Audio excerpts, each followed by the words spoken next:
the first time I realized that being born into a family did not guarantee being loved by. It was not during some dramatic argument or unforgettable betrayal.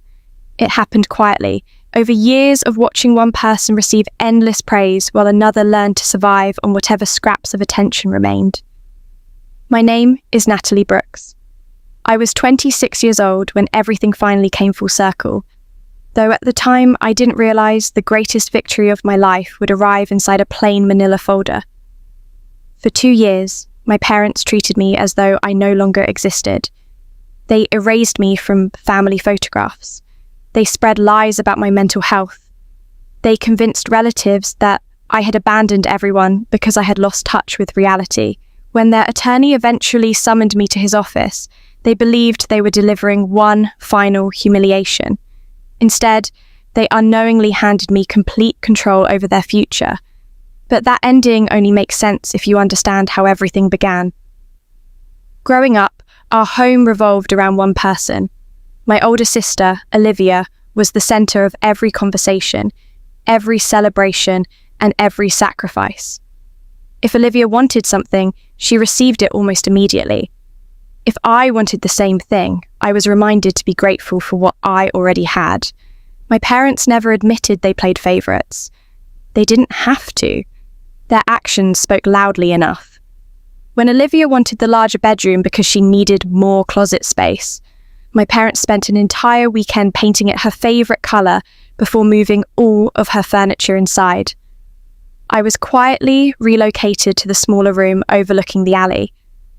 When I asked why, my mother smiled as though explaining something perfectly reasonable. "You're younger," she said. "You can adjust more easily."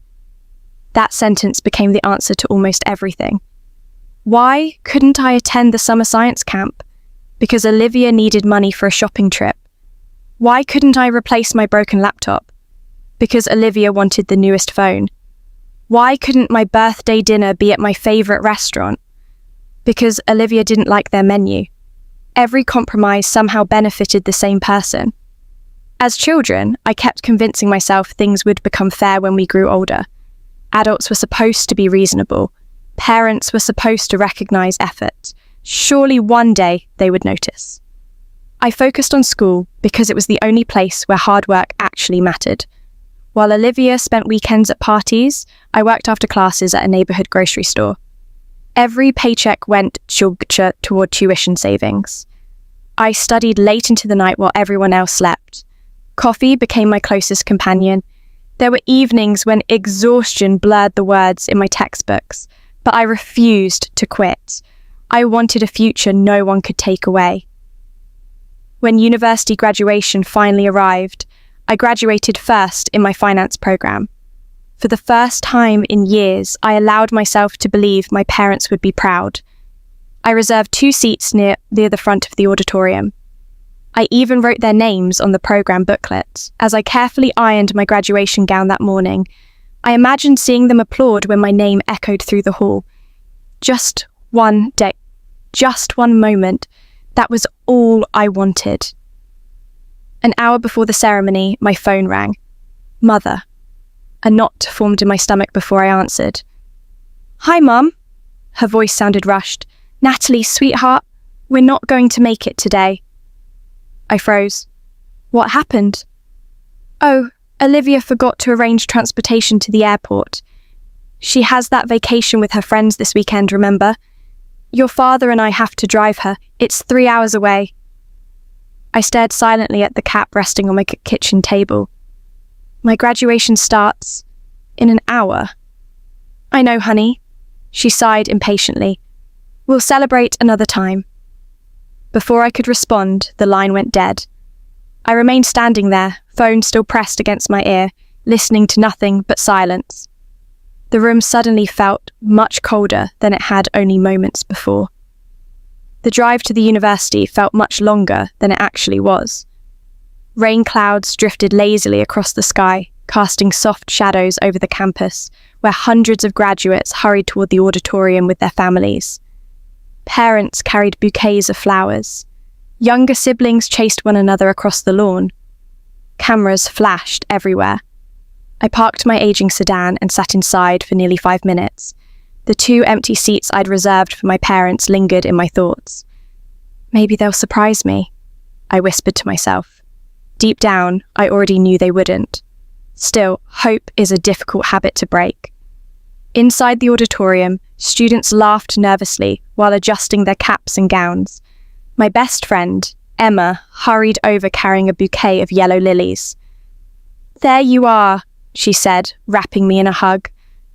"Your parents here yet?" I forced a smile. "They had something come up." Emma's smile faded. "What happened?" I shrugged as casually as I could. "They had to drive Olivia to the airport." Emma stared at me for several seconds. "You're kidding." "I wish I was." She looked toward the nearly full audience before lowering her voice. "Natalie, today's your graduation." "I know." She squeezed my hand. "I'm proud of you." Those 4 simple words almost broke me. The ceremony began with the university orchestra filling the hall with music. One by one, graduates crossed the stage. Families erupted into applause. Some even stood to cheer. When my name echoed through the speakers, Natalie Brooks, Bachelor of Finance, graduating with highest honours. I walked across the stage with my shoulders straight and my head held high. The dean smiled warmly as he handed me my diploma. "Congratulations," he whispered. "Outstanding work." "Thank you." For a brief moment, I allowed myself to enjoy it. Then I looked toward the audience. The 2 reserved seats remained painfully empty. The applause came from strangers, not from the people whose approval I'd spent my entire childhood chasing. Outside, graduates posed for photographs beneath flowering trees. Parents hugged their children. Champagne bottles popped. I wandered across the lawn holding my diploma with no one waiting for me. Emma insisted on taking pictures anyway. "You deserve memories," she said. She snapped dozens of photos, some with me smiling, others where I wasn't smiling at all. Later that evening, I arrived home carrying my diploma carefully inside a protective case. The house was quiet. My parents hadn't returned. Not a card, not a message, not even a voicemail. Around 10 o'clock, my mother finally texted, "Hope graduation went well. We'll celebrate next week." No apology, no explanation, just 12 casual words. I stared at the screen before placing the phone face down. Something inside me shifted that night.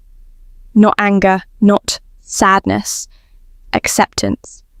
For the first time, I stopped expecting them to become different people. Life moved forward. I accepted a position as a financial analyst at a growing investment firm. The work was demanding, but I loved it. Numbers were honest. Balance sheets didn't play favourites. Effort produced results. Unlike my family. About a year later, I met Daniel. He was a mechanical engineer who loved solving impossible problems. We met during a charity fundraiser after accidentally reaching for the same raffle ticket.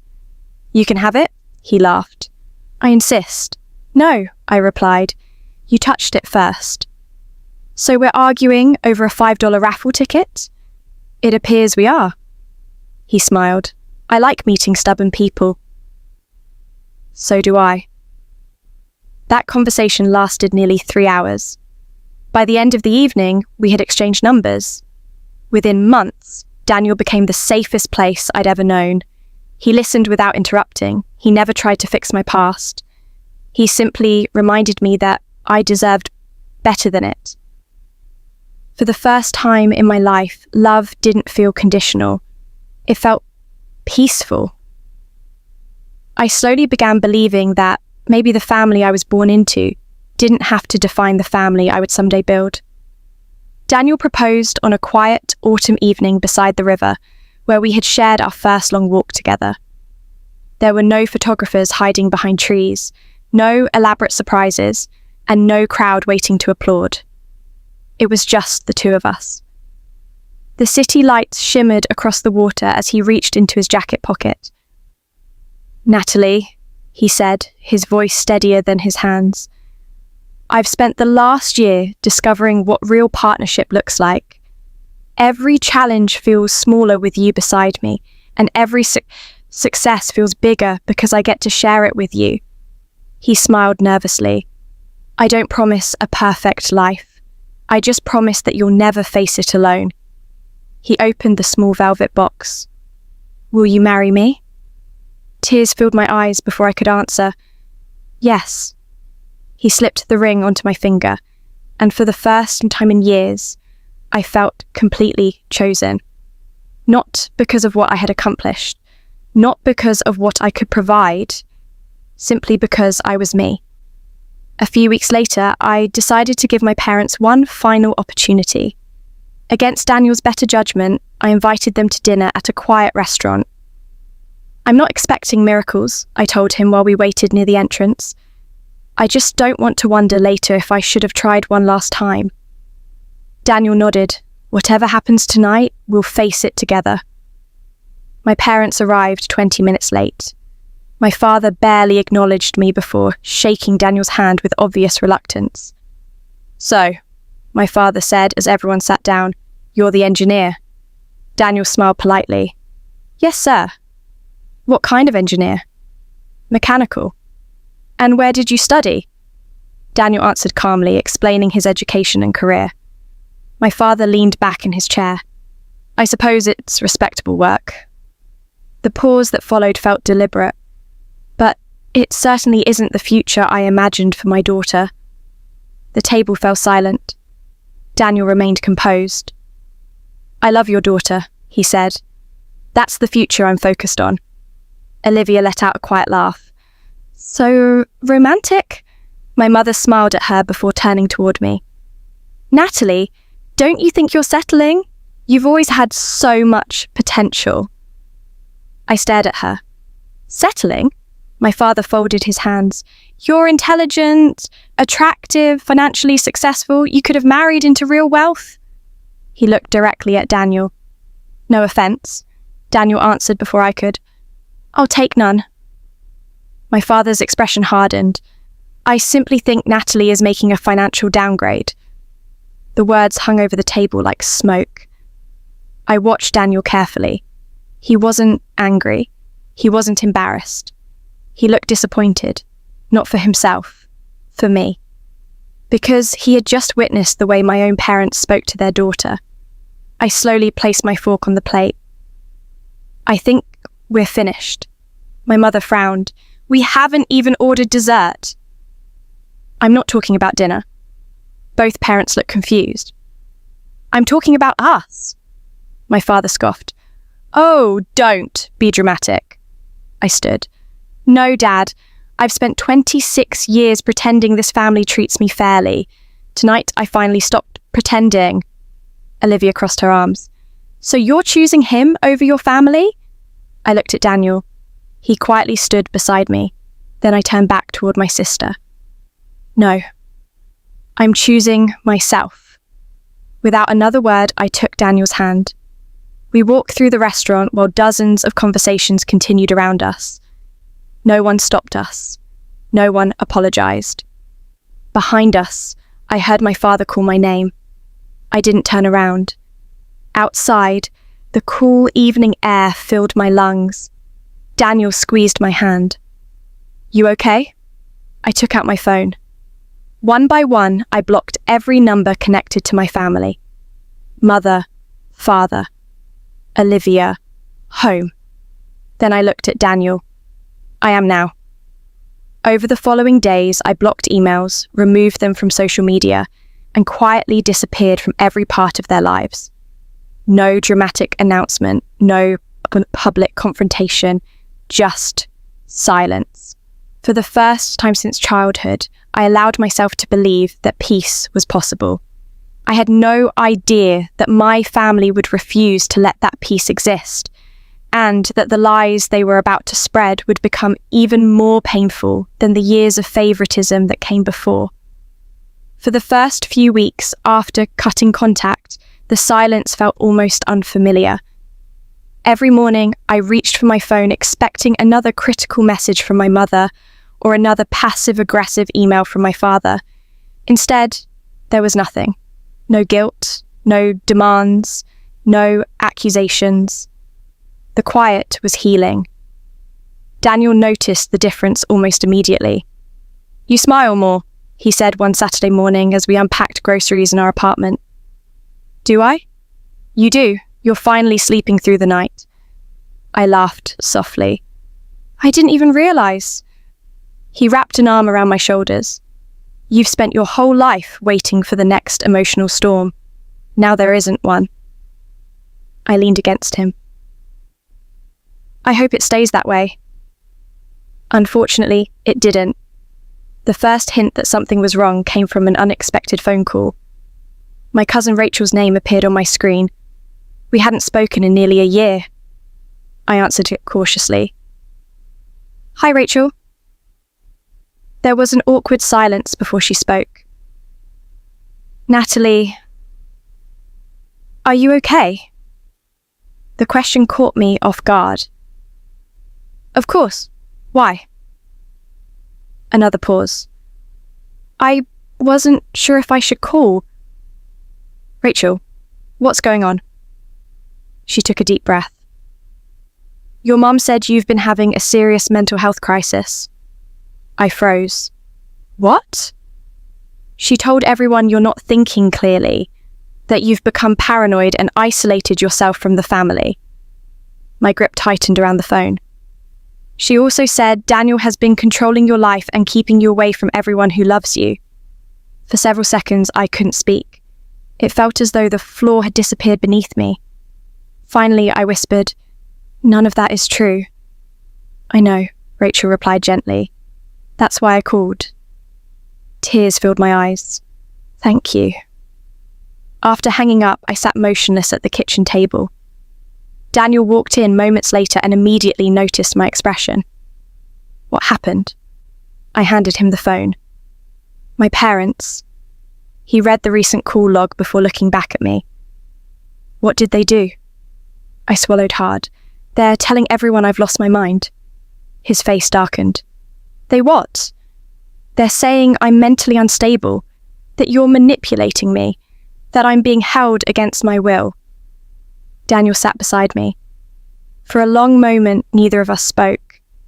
Then he quietly asked, "Do you want to respond?" I wiped away a tear. "No." "Are you sure? If I defend myself, they'll say it's proof I'm unstable." He nodded slowly. "They've created a story where they win either way." Exactly.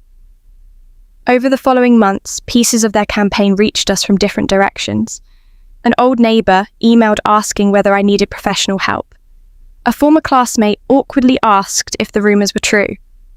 An aunt left a voicemail crying, begging me to come home before it was too late. Each conversation followed the same pattern. My parents described themselves as heartbroken victims. They claimed they had done everything possible to help their troubled daughter. According to them, Daniel had isolated me from my family for financial gain. The lies became more elaborate with each retelling. It was frightening how easily people believed them. Daniel wanted to confront them. "They're destroying your reputation." "I know. They shouldn't get away with it." I looked out the apartment window. "If we fight them publicly, they get exactly what they want. So we just stay silent." "We live our lives." He studied my face. "That sounds harder." "It is." But silence became our greatest act of resistance. We built a peaceful home together. Daniel advanced in his engineering career. I earned a promotion at my investment firm. Weekends were spent hiking, cooking together, and visiting friends who knew the real us, not the version my parents had invented. Slowly, the rumours lost their power. The people who truly cared stayed in our lives. The ones who believed the gossip disappeared.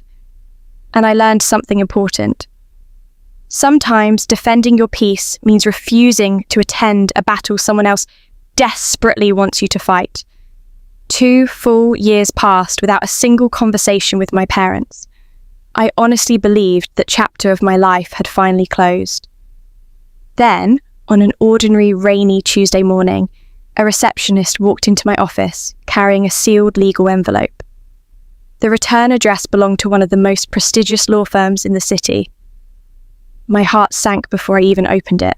The envelope sat on my desk for several minutes before I touched it. Outside my office window, rain streaked across the glass, turning the skyline into a grey blur. Around me, keyboards clicked, phones rang, and co-workers carried on with their day, completely unaware that my pulse had suddenly begun racing. I finally broke the seal. Inside was a formal letter, printed on expensive cream-coloured paper. It was brief. The attorney, Benjamin Hale, represented my father and requested my immediate presence at his office regarding a matter involving the family estate and corporate ownership.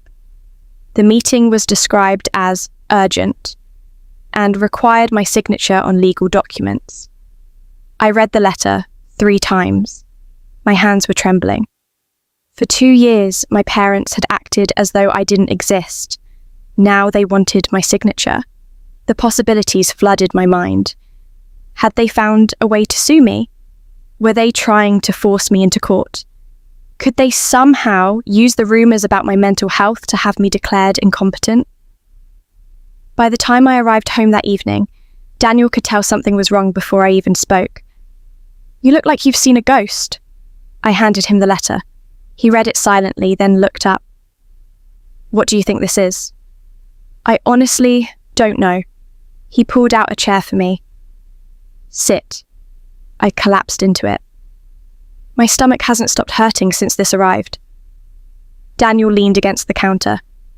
"If you don't want to go, you don't have to." "I do have to." "Why?"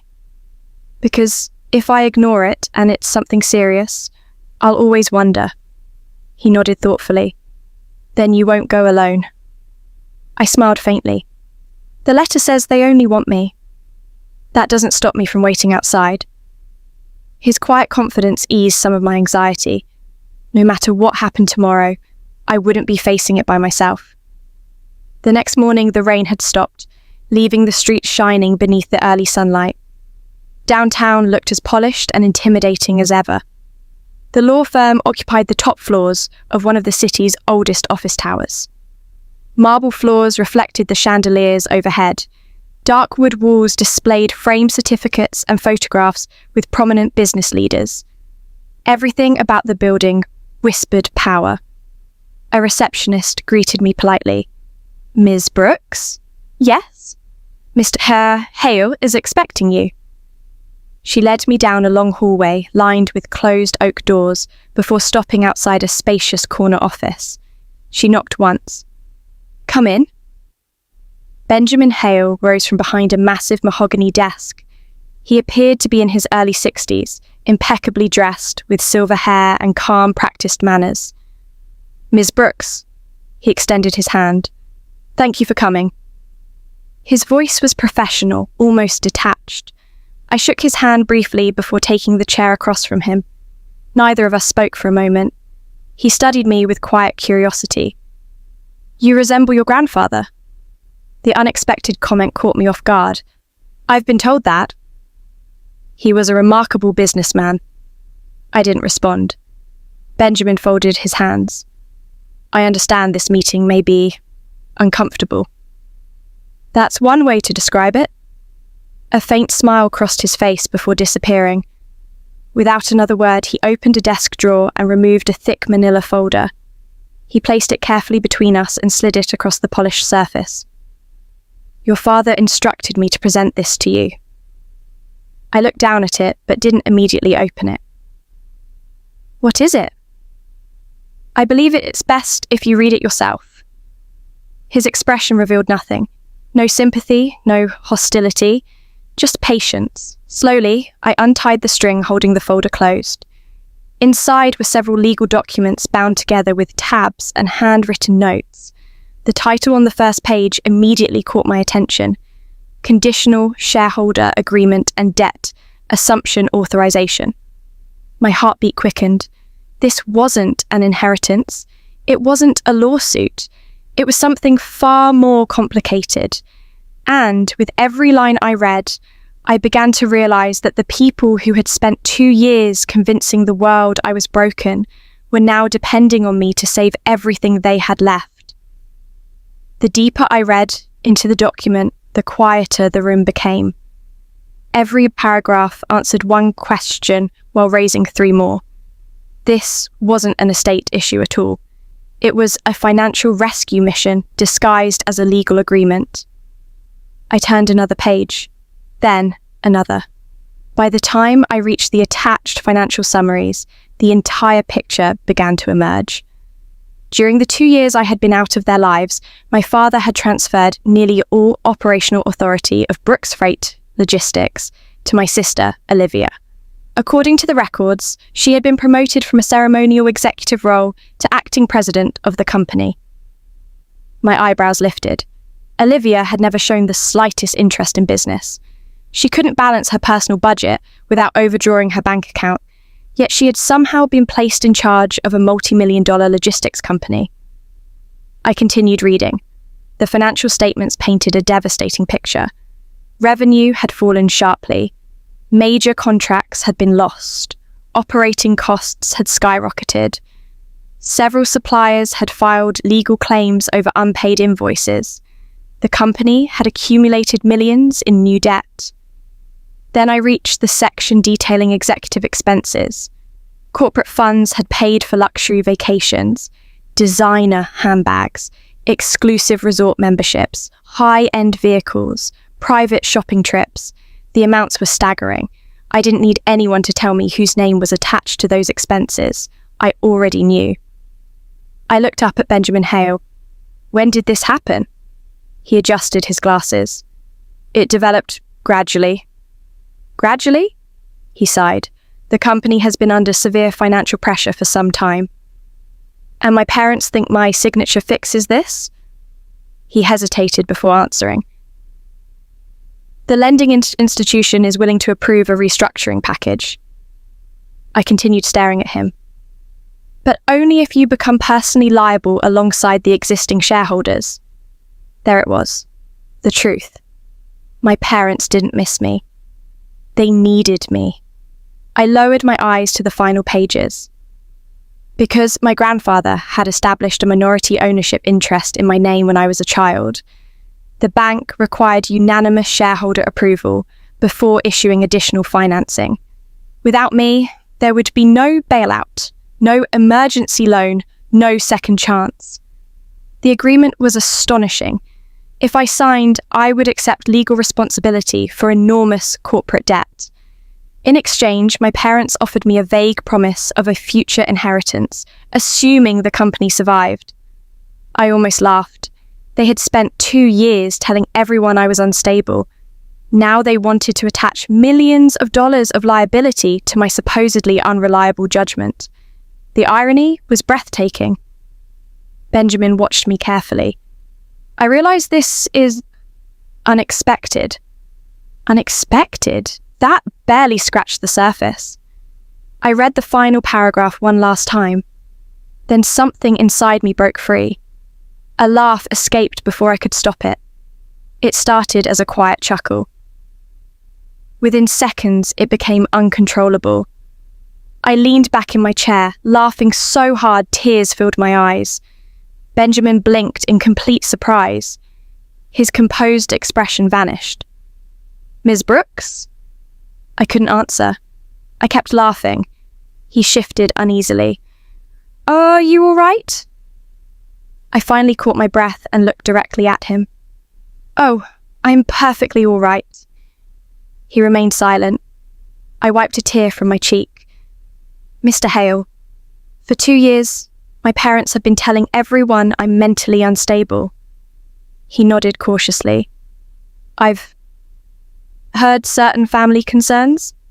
I smiled. "And now their entire company depends on the signature of the daughter they convinced the world was crazy." The realization slowly spread across his face. For the first time since I'd entered his office, Benjamin looked genuinely uncomfortable. He glanced down at the agreement, then back at me. It was becoming painfully obvious that the version of me my parents had described bore no resemblance to the woman sitting across from him. "They expected you to sign," he said quietly. I closed the folder. They expected the wrong daughter. The smile that settled across my face wasn't born from revenge. It came from certainty. For the first time in my life, I understood exactly where the real power rested. And it wasn't with my parents anymore. It was with me. The laughter faded, but the calm it left behind stayed with me. I rested both hands on the closed folder and looked directly at Benjamin Hale. He was still watching me, as though trying to reconcile the composed woman sitting across from him with the unstable daughter my parents had described. For several moments, neither of us spoke. Finally, he cleared his throat. "Ms. Brooks, your father believes this agreement is in everyone's best interest." I almost smiled. My father has always believed that whatever benefits him automatically benefits everyone else. Benjamin didn't argue. He simply waited. I slowly pushed the folder back across the desk.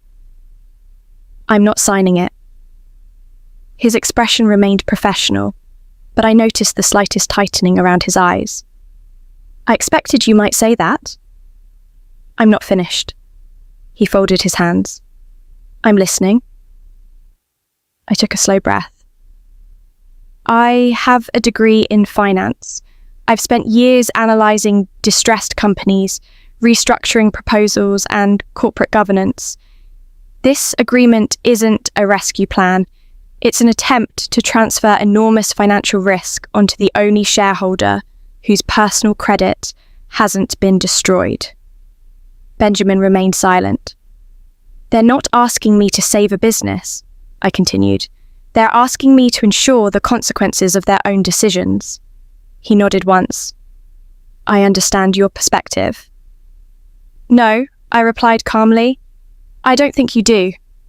I leaned forward. "Did my father tell you why the bank needs my signature?" "Because of your ownership interest." "Not just that." I tapped the folder. "My grandfather's original corporate bylaws." Benjamin's eyes narrowed slightly. "You've reviewed them?" "I've studied them." My grandfather had believed that no company should ever become the personal playground of one reckless executive. Long before he passed away, he had written protections into the corporate structure, protections that most people had forgotten. But I hadn't. "As a minority shareholder," I said evenly, "I have the legal right to request an independent forensic audit if I reasonably believe executive leadership has endangered the company through reckless financial conduct." Benjamin's face changed. Very slightly. But enough. He knew exactly what I was talking about. I continued. "If corporate assets were used for personal luxury spending, if financial records were manipulated, if fiduciary duties were ignored," I paused. "That audit becomes very interesting." The office fell completely silent. Benjamin slowly removed his glasses. "I wasn't aware you intended to pursue that option." "I haven't decided to." His shoulders relaxed slightly. "But," I added, "my parents should understand that I could." He looked down at the folder for several long seconds. "If such an audit were initiated, it would expose everything," I finished. "The spending, the decisions, the internal records. And depending on what investigators found..." I let the sentence hang unfinished. It didn't need to be completed. We both understood. The consequences could extend far beyond the company itself. Benjamin leaned back in his chair. "I believe your father underestimated you." A small laugh escaped me. "He underestimated me my entire life." I stood, collecting my handbag. "Please give my parents a message." He nodded. "I will." "Tell them I reject their agreement completely." He reached for a notepad. "And tell them something else." "I'm listening." If they contact me again, if they continue spreading lies about my mental health, if they send another legal demand. I met his eyes. I won't hesitate to exercise every legal right my grandfather left me. Benjamin wrote nothing. He simply stared at me. Then he quietly said, "I understand." I offered a polite nod. Good. As I reached the office door, his voice stopped me. "Ms. Brooks." I turned. "For what it's worth," he hesitated. "I don't believe you're the person they described." I smiled faintly. "I know." Then I walked out of his office without looking back. For the first time in years, I wasn't walking away in defeat. I was walking away knowing the balance of power had finally shifted. And somewhere across the city, my parents had no idea that the trap they had carefully prepared for me had just become one they might never escape. When I stepped out of the law firm's glass doors, the cool afternoon air felt lighter than it had when I walked in. Daniel was waiting exactly where he had promised, leaning against a bench across the street with 2 cups of coffee in his hands. The moment he saw me, he stood. "Well?" he asked carefully. I accepted one of the cups and smiled. "I didn't sign." Relief spread across his face. "I was hoping you'd say that." We began walking without any particular destination. For several blocks, neither of us spoke. I simply enjoyed the rare feeling of complete certainty. Finally, Daniel asked, "What happens now?" I looked at the city skyline. Now they decide whether they're willing to face the consequences of their own choices. When we arrived home that evening, I told him everything. The debt, Olivia's reckless spending, the desperate bailout, the forensic audit provision hidden in my grandfather's bylaws. Daniel listened without interrupting. When I finished, he shook his head slowly. "They really thought you'd volunteer to become responsible for millions of dollars after everything they did to you. They never stopped believing they could manipulate me. But they don't know you anymore." "No," I said quietly. "They don't." Benjamin Hale must have delivered my message immediately. The next day passed in complete silence. Then another. A week went by, no phone calls, no emails, no letters. For the first time since I had cut contact, my parents weren't trying to force their way back into my life. It was as though they finally understood that I wasn't the frightened young woman they had controlled for so many years. A month later, curiosity led me to search the public corporate filings online. The results were impossible to miss. My father had officially resigned as chief executive. Olivia was no longer listed as president. Several emergency restructuring notices had been filed, and the company had begun selling major assets to satisfy creditors. Luxury vehicles disappeared from the executive disclosures. Properties were transferred. Leadership changed.